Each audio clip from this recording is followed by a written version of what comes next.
तो finally guys यह कहानी मुझे बहुत ही ज्यादा पसंद आई। मूवी की रेटिंग 6.3 है और आपको इस मूवी को देखने में बहुत ज्यादा मजा आएगा। तो वीडियो को पूरा देखिएगा। बिना किसी देरी की कहानी को शुरू करते हैं। कहानी की शुरुआत होती है एक नाइट क्लब से, जहां में दिखाया जाता है कुछ मेंबर्स को जो बहुत ही ज्यादा एंजॉय करते हैं। इसके बाद हमें दिखाया जाता है इस कहानी के मेन कैरेक्टर से, जिसका नाम जेल है। जेल एक बहुत ही खोचू और अजीब लड़का है।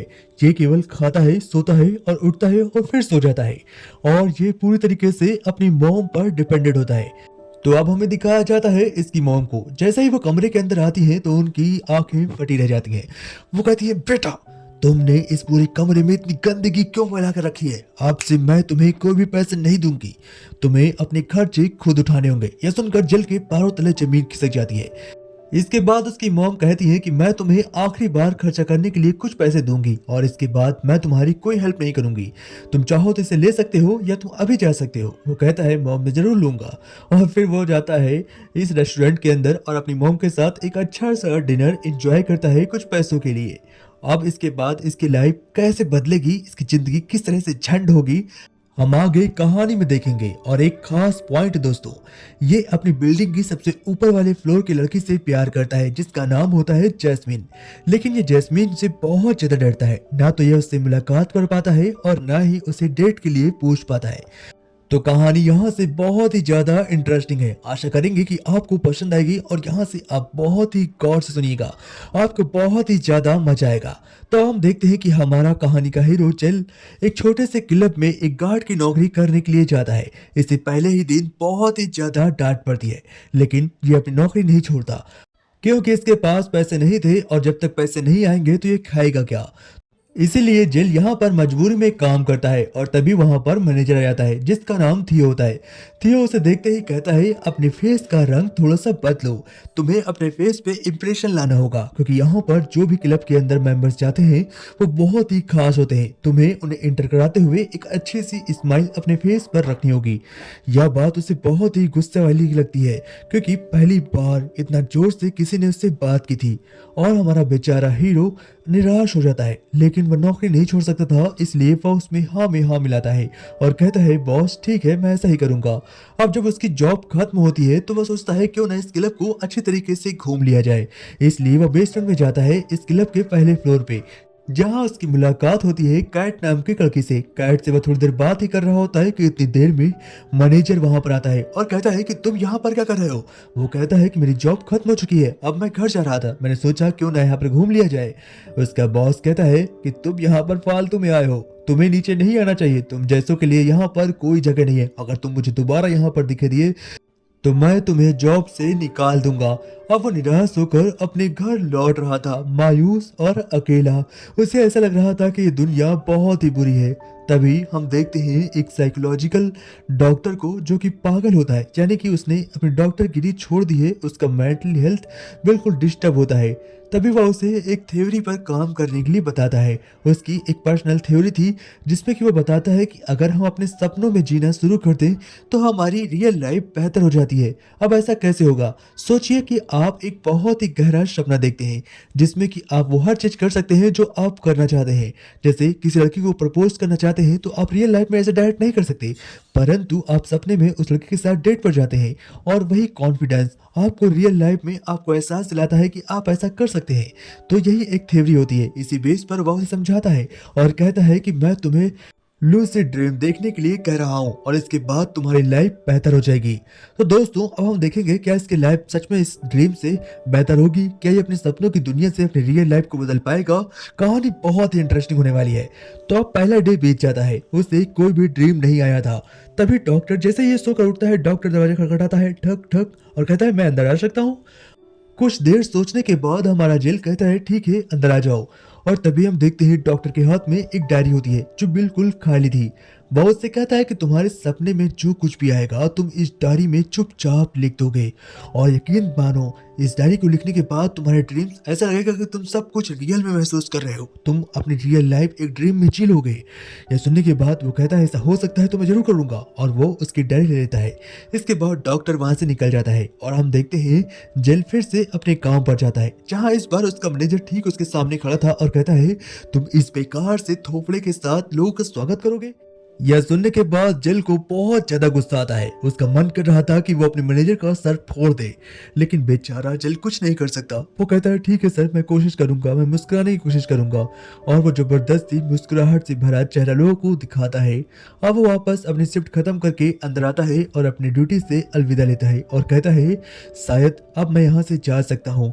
इसके बाद वह चैन की नींद सोता है, और जैसे ही इस बार उसकी आंखें बंद होती है वह अपने आप को एक खास जगह पाता है। हम देखते हैं ये वही क्लब है जिस क्लब में जाने के पहले ही दिन मैनेजर ने उसे निकाल दिया था।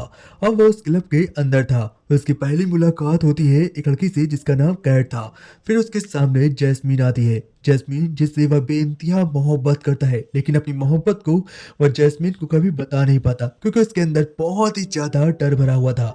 तभी हमें मुलाकात होती है फ्रैंकी की, जो इसका एक खास दोस्त था और उसका छोटा मोटा पार्टनर भी था। अब हमें आगे दिखाया जाता है जैसे ही वह वहां पर ड्रिंक मांगता है उसके कपड़े ऑटोमेटिक बदल जाते हैं और उसकी निगाहें सीधा जैस्मीन की ओर होती है, जो एक खूबसूरत सा डांस कर रही थी। इस डांस को देखने के बाद जेल की आंखें वहीं पर टक रह जाती हैं। वो अपनी आंखों को हटा नहीं पाता। कुछ देर बाद हम देखते हैं जैस्मीन उसके करीब आती है और कहती है क्या तुम मुझे जानते हो? मुझे ऐसा लगता है कि मैं तुमसे पहले मिल चुकी हूँ। मुझे उम्मीद है कि हम एक अच्छे दोस्त बन सकते हैं। तभी हिचकिचाते हुए अचानक से जेल बोलता है और कहता है हाँ हम जरूर बन सकते हैं, हम हाँ जरूर बन सकते हैं। मतलब उसकी आवाज में एक अजीब सी खिचखिचाहट थी, जैसा हमारा शाहरुख भाई बोलता है। तो अब हम देखते हैं जैस्मीन को। जैस्मीन एक अच्छे से स्मोकिंग सिगरेट को जलाती है और उससे कहती है मेरे पीछे आओ, और जैसे ही वो उसके पीछे जाता है कोई बेल बजा देता है और उसकी आंखें खुल जाती है। यकीनन उसका इतना अच्छा सा ख्वाब टूट जाता है, और इसके बाद जब जेल उठता है तो वह बहुत ही नाराज था, लेकिन साथ ही एक अच्छा ड्रीम देखने की वजह से वह बहुत ही खुश था। वह अपनी यादों को फौरन उस डायरी में लिख देता है और कहता है डॉक्टर मेरी तो लाइफ बन गई, मैंने इतना अच्छा ड्रीम देखा मानो सब कुछ रियल पे है, और इतना रियलिस्टिक सपना देखने के बाद मुझे बहुत ही अच्छी फीलिंग आ रही है। डॉक्टर मैं आपसे बहुत ही ज्यादा खुश हूँ। डॉक्टर कहता है तुम्हें ऐसे ही खुश रहना होगा और तुम्हें रोज सपने देखने होंगे। अब हम देखते हैं वो जैसे ही अपनी सीढ़ियों से नीचे उतरता है और घर के बाहर कदम रखता है, सामने जैस्मीन खड़ी थी, लेकिन वह केवल हाय ही बोल पाता है। इसके बाद वह निराश होकर फिर से अपने काम पर चला जाता है। इस बार हम देखते हैं उसके सामने एक रईस ज्यादा आकर ऐठन दिखाता है और उससे कहता है तेरा छोपड़ा कैसा है यार? तू नाराज है? तुझे किसी ने मारा है क्या? तो क्या खोया हुआ है? तो क्या ढूंढना चाहता है? तेरे थोपड़े में 12 क्यों बचे हुए हैं? यानी कि वो बड़ा मेंबर उसे अनाप शनाप बक कर निकल जाता है, लेकिन उसे केवल रात होने का इंतजार था। वो सोच रहा था कि मेरी शिफ्ट कब खत्म हो और मैं दूसरा ड्रीम देखूं। तो फाइनली डे 2 हमें दिखाया जाता है और हम देखते हैं उसका नेक्स्ट ड्रीम। तो इस ड्रीम के अंदर जैसे ही जेल अंदर आता है सबसे पहले वह एक टेबल बुक करता है और उस पर अपनी चहेता एक बहुत ही खास पर्सन यानी कि जैस्मीन को वहां बुलाता है। जैस्मीन उसके साथ आकर बैठती है और कहती है कि बोलो मेरे शेर तुम मुझसे क्या चाहते हो? वो कहता है कि मैं तुम्हें चाहता हूँ और तुम्हें शायद तुम्हारे सिवा कुछ नहीं चाहता, बस तुम मेरे साथ रहो। और तभी वो कहती है कि ठीक है मैं तुम्हें वो सब दूंगी। और जैसे ही वो उसके करीब आने वाली होती है बेचारे का ड्रीम फिर से टूट जाता है। हमारा हीरो फिर से नाराज हो जाता है। डॉक्टर ठीक उसके सामने बैठा हुआ था, लेकिन इस बार एक बात बहुत ही अच्छी होती है। जब वो अपने सुबह उठकर यानी कि घर से बाहर निकलता है तो ठीक उसके सामने जैस्मीन खड़ी हुई थी। वह जैस्मीन को कॉन्फिडेंस में हेलो बोलता है और कहता है चलो हम लोग कहीं घूमने चलते हैं। जैस्मीन कहती है चलो मैं भी तुम्हारे साथ चलने के लिए बेकरार हूँ। दोनों वॉक पर निकल जाते हैं और तभी जैस्मीन उसे रोक कर कहती है कि मुझे एक ऑडिशन देने के लिए जाना है, मुझे चलना चाहिए। वह उससे गुड लक बोलता है और कहता है रुको रुको जैस्मीन। जैस्मीन उसके पास आती है, वो कहता है कुछ नहीं। जैसे ही वो पीछे मुड़ती है कहता है जैस्मीन जैस्मीन सुनो। जैस्मीन उसके नजदीक आती है और कहती है बोलो ना क्या हुआ? अब हमारा हीरो उससे कहता है कि क्या हम एक छोटे से डिनर पर जा सकते हैं, ये हमारी फर्स्ट डेट होगी। जैस्मीन हाँ बोल देती है और कहती है नेक्स्ट डे 8 बजे तैयार रहना मेरे शेर। अब यह सुनने के बाद उसके होश हो जाते हैं। वो कहता है कि जो चीज मैं इतने सालों से नहीं कर पाया वो मैं सिर्फ दो ड्रीम देखने के कॉन्फिडेंस में बोल गया। और जैस्मीन मान गई, वो खुशी से पागल था। लेकिन रात के 8 बजे का एक सीन हमें दिखाया जाता है। जैस्मीन ठीक उसके सामने कार से खड़ी थी और वो उससे कहती है गुड लक, अब मैं जा रही हूँ। मुझे लॉस एंजलिस में एक बहुत ही अच्छी जॉब मिल गई है, अब मुझे जाना होगा। हम 12 महीने बाद जरूर मिलेंगे और अगर तुम लॉस एंजलिस आते हो तो मैं तुमसे मुलाकात जरूर करूंगी। हमारी फर्स्ट डेट जरूर आएगी। इसके बाद वो निराश हो जाता है और क्लब के अंदर वापस आता है मायूस उदास। लेकिन इस बार फिर वह सोता है और एक बार खूबसूरत सपने में जाता है, जहाँ पर वह इस बार डांस करती हुई एक दूसरी लड़की को देखता है जिसका नाम कायट था। और अब उसके ड्रीम और रियल लाइफ किस तरह से घिच-पिच एक ही में मिल जाती है कि उसे खुद भी समझ में नहीं आ रहा था। लेकिन जब वह सुबह उठता है तो उसे पता था कि जैस्मीन जा चुकी है और अब उसके पास उसका कोई भी खास पर्सन नहीं है।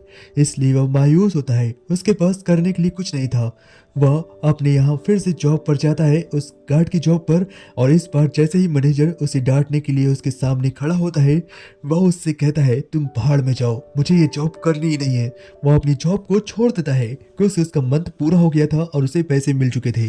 लेकिन उसके ठीक सामने जैस्मीन खड़ी हुई थी। शायद ये एक सपना है क्योंकि वह जैसे ही अपनी जॉब को छोड़कर घर जाता है सो जाता है और उसे जैस्मीन सपने में आती है और कहती है कि तुम एक नकारे हो और मैं तुम्हारे साथ क्यों ही रहना चाहूंगी। मुझे पता था कि तुम यहाँ पर एक छोटी सी जॉब करते हो गार्ड की, इसलिए मैं यहाँ से जा रही हूँ और मैं कभी तुम्हारे पास वापस नहीं आऊंगी। इन बेहुदे सपने को देखने के बाद हमारा हीरो अंदर से टूट जाता है और वह डॉक्टर के पास जब बैठकर उनसे बातें कर रहा होता है तभी वहां पर कैट आती है और कहती है ये मेरे डैड हैं, तुम यहाँ पर क्या कर रहे हो। तब उसे पता चलता है कि कैट असल में डॉक्टर की ही एक छोटी बेटी है जो उसे बहुत ही ज़्यादा प्यार करती है। कैट अनजाने अनजाने में देखते ही देखते उसे बहुत से हिंट और इशारे करती है कि वह उसे बेइंतहा मोहब्बत करती है। लेकिन कभी भी जेल ने उस पर फोकस नहीं किया, वो केवल जैस्मिन के पीछे ही पागल था। आखिरकार कैट की फ्रेंड जेल को यह सब बता देती है और तब कैट फिर से महसूस करता है, एक बार फिर अपने ख्वाब में जाकर देखता है और हकीकत में भी हम देखते हैं कैट उससे बहुत ज्यादा प्यार करती थी। लेकिन कैट की एक कमजोरी थी कि मैनेजर उसे तंग करता था। इस बात को लेकर हम देखते हैं जेल और मैनेजर में कहासुनी हो जाती है। वह उसे बहुत ही ज्यादा अनप शनप बोलकर अशब्द बोलकर वहां से निकल जाता है। तभी कैट कहती है चलो मैं तुम्हें ड्रॉप कर देती हूँ और दोनों एक ही रूम में घर आ जाते हैं। अब जैसे ही रूम के अंदर दोनों कुछ करने वाले थे तभी उसके सामने ठीक डॉक्टर खड़ा था और डॉक्टर कहता है बेटा इस छोटे से पेट को मेरे संभाल लो और मैं तुमसे बाद में आकर मिलता हूँ। लेकिन तभी उसे अपनी बेटी की महक आती है और वह समझ जाता है यहीं पर कैट है। वो कहता है कि मेरे बेटी का ख्याल रखना और तुम एक अच्छे लड़के हो इसलिए मुझे तुम से कोई शिकायत नहीं। हम देखते हैं कैट अंत में अपने डैड को गले लगाती है और कहती है डैड आप एकदम परफेक्ट हैं, आपसे अच्छा डैड मैंने जिंदगी में कभी नहीं देखा। इसके बाद दोनों अल्टीमेट होते हैं और एक लास्ट ड्रीम में हमें दिखाया जाता है कि इस बार जब जैस्मीन उसके सामने आती है तो वह उसे गुड बाय बोल देता है और कैट के साथ इस क्लब में एंजॉय करता है, यानी कि उसने कैट को चुना था और वह जैस्मीन को हमेशा के लिए भूल जाता है। तो दोस्तों यहाँ पर एक साफ स्टोरी और क्लियर होती है कि आखिर तुम जिसे प्यार करते हो जरूर नहीं वो तुम्हें प्यार करे, लेकिन जो तुमसे प्यार करता है ये जरूरी है कि तुम उसे प्यार दो, वरना तुम जिंदगी में अकेले रह जाओगे और तुम्हारे पास तुम्हें प्यार करने के लिए कोई भी नहीं होगा। तो कैसे लगे स्टोरी कमेंट में जरूर बताइएगा। जय हिंद, टेक केयर फ्रेंड्स।